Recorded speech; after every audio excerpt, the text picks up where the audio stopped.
बागेश्वर धाम सरकार मंदिर की चर्चा इन दिनों पूरे देश में जोरों पर है। यह एक ऐसा चमत्कारी मंदिर है जहां भगवान बालाजी के दरबार में भक्तों की अर्जी लगाई जाती है और फिर उन पर सुनवाई की जाती है। पर क्या जो भी श्रद्धालु यहाँ आते हैं उनकी सभी मनोकामनाएं पूर्ण होती हैं? और क्या है बागेश्वर धाम का इतिहास? बागेश्वर धाम दरबार कब लगता है और क्या है यहाँ पर्ची की प्रक्रिया? तो चलिए जानते हैं। बागेश्वर धाम मंदिर एक पुराना चमत्कारिक मंदिर है। बागेश्वर धाम सरकार मध्य प्रदेश के छतरपुर जिले के खजुराहो पंडा रोड पर मौजूद गंज नामक छोटे से कस्बे से 35 किलोमीटर की दूरी पर स्थित है। यह एक महत्वपूर्ण धार्मिक स्थल माना जाता है। यहाँ पर श्री हनुमान जी महाराज का श्री बागेश्वर धाम सरकार का एक पवित्र मंदिर है। यहाँ पर श्रद्धालु इन्हें बागेश्वर बालाजी के नाम से जानते हैं। बागेश्वर धाम भूत भवन महादेव गढ़ा में स्थित है।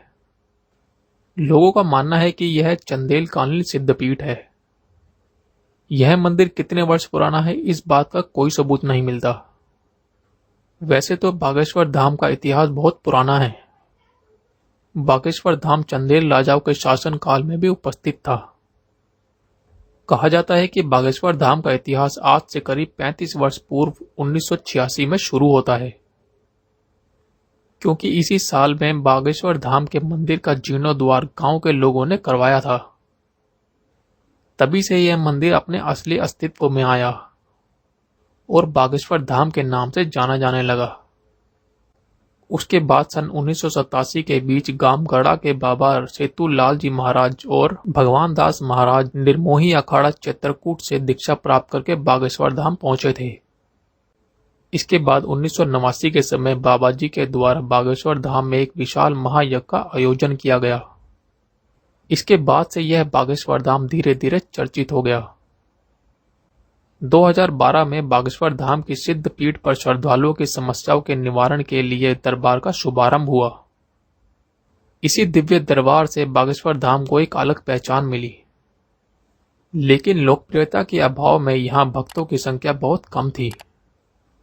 उसके बाद वर्ष 2016 में बागेश्वर धाम में भूमि पूजन हुआ, परंतु जैसे जैसे बागेश्वर धाम की ख्याति लोगों तक पहुंचने लगी और फिर भगवान बालाजी का यह धाम समस्याओं के निराकरण के लिए प्रसिद्ध हो गया और भक्तों की समस्याओं के निवारण हेतु टोकन प्रक्रिया आरंभ हुई थी। जैसे जैसे समय बीतता गया बागेश्वर धाम की ख्याति पूरी दुनिया में फैलती गई। ऐसा दावा किया जाता है कि यहाँ श्रद्धालु आकर अपनी अर्जी लगाते हैं और उनकी सभी मनोकामनाएं पूरी होने के साथ ही उनके हर कष्ट से मुक्ति मिलती है। वर्तमान में बालाजी सरकार के महाराज पंडित धीरेन्द्र कृष्ण शास्त्री हैं। पंडित धीरेन्द्र कृष्ण शास्त्री के दादाजी थे भगवान दास जी महाराज। यह एक अच्छे विद्वान भी थे। पंडित धीरेन्द्र कृष्ण शास्त्री अपने दादाजी को ही अपना गुरु मानते थे। उन्होंने ही इन्हें रामायण और भगवद गीता का अध्ययन करना सिखाया था। जब भी बागेश्वर धाम में पंडित धीरेन्द्र कृष्ण शास्त्री धाम पर उपस्थित रहते हैं, तब हर मंगलवार और शनिवार को दिव्य दरबार लगाया जाता है। जब भी पंडित जी किसी दूसरे शहर में कथा करने हेतु जाते हैं, तो वहां पर भी धीरेन्द्र कृष्ण शास्त्री जी कथा के बाद दरबार लगाते हैं।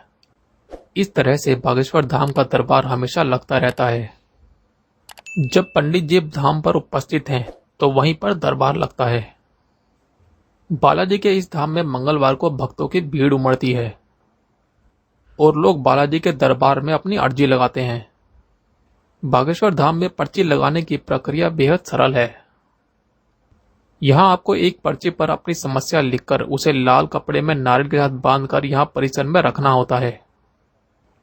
इसके पीछे की वजह यह है, यदि आपकी समस्या सामान्य है तो लाल कपड़े में नारियल से बांधें।